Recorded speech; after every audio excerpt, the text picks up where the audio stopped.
Good afternoon, all. Camelback Trading 2724 coming to you this Thursday afternoon, January 2nd. And we're looking at the market profile of the SPY ETF here on Window Trader. Kind of a carbon copy from what we saw on the 31st. As we open, go down,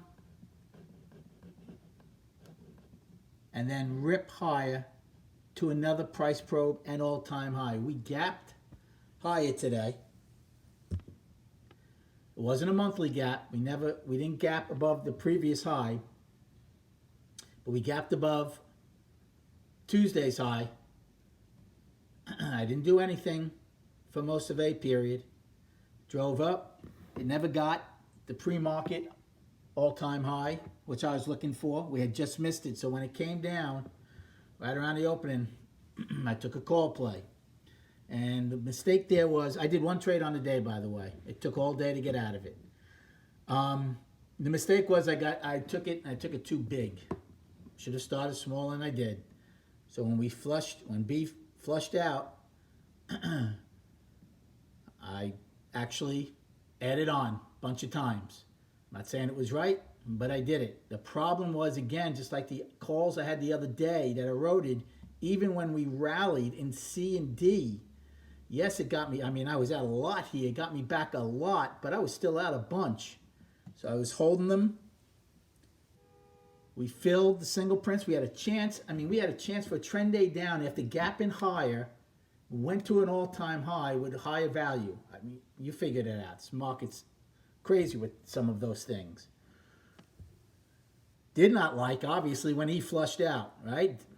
D stopped the one-time framing down for me. I thought E would have a chance to get up, and I'd get out of these things and start over. Well, obviously, that didn't happen. And I added again. I mean, I took some off when we came here, and I added a lot more down here. And I spent the next almost 4 hours watching the POC and everything else as I tried to manage this trade. I almost added on an I period. Almost added a decent size again, and I had good size at that time. But I had knocked the loss down a little bit, and I was like, if I buy it here with one-time framing down, there's a good chance we at least test the low again. I would have been, I think I wanted to save that ammo if that happened. Well, it never did. It turns out, instead of G being an afternoon rally high, which at the time I thought might happen, I becomes our afternoon pullback low. And then from there, J, K, L, and did the dance and incredibly turned green on that trade. Not a lot by any stretch of the imagination, but what I was down wiped out my mental reserve. That's for sure. Let's go over destinations for tomorrow. So already we have an all-time high in the overnight. So the regular trade now is all-time high is today's high of 324.89. Then we've traded, I think it's 324.91 or 92. I'm going to have to check in the overnight. I traded right afterwards. For our downside, we had a price probe, right? We had a price probe that was totally accepted this morning. Well, we have another price probe again. A's high, right? We don't know if it's accepted or not. It's not like a price spike. It's a price probe. It's the last half hour. We have to see tomorrow in A period where we open. If we open above it, it's accepted, right? So A's high will be our first downside destination of 324.03. Then we have 323.18, which was 9 wide from today.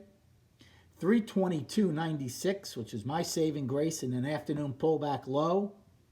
Then today's low of 322.53, and then filling the gap at 322.13. So it's not a big gap, 39 points.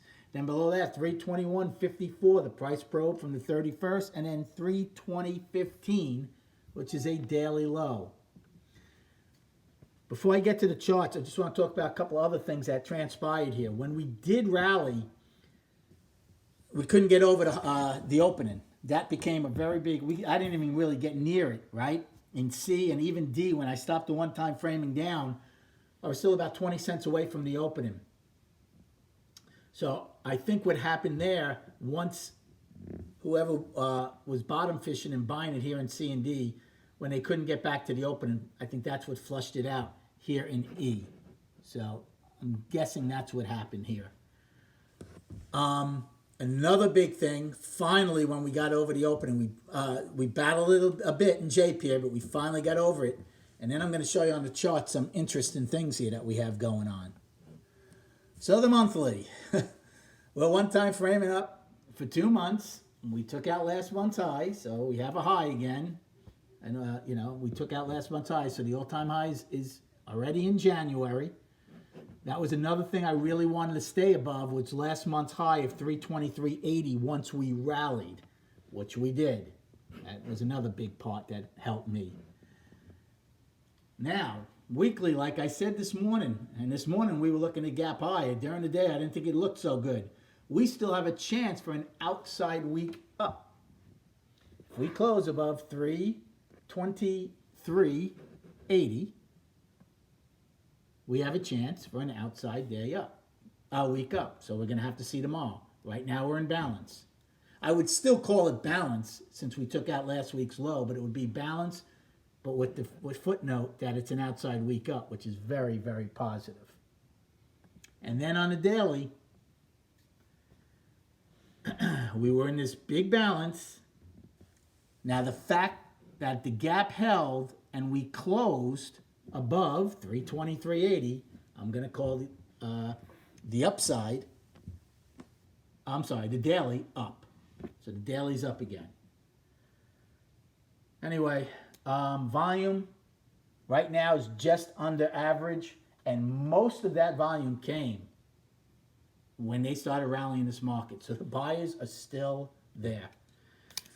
Anyway, I hope you had a much less stressful day than I did. Hope you all did okay on the first day of trading.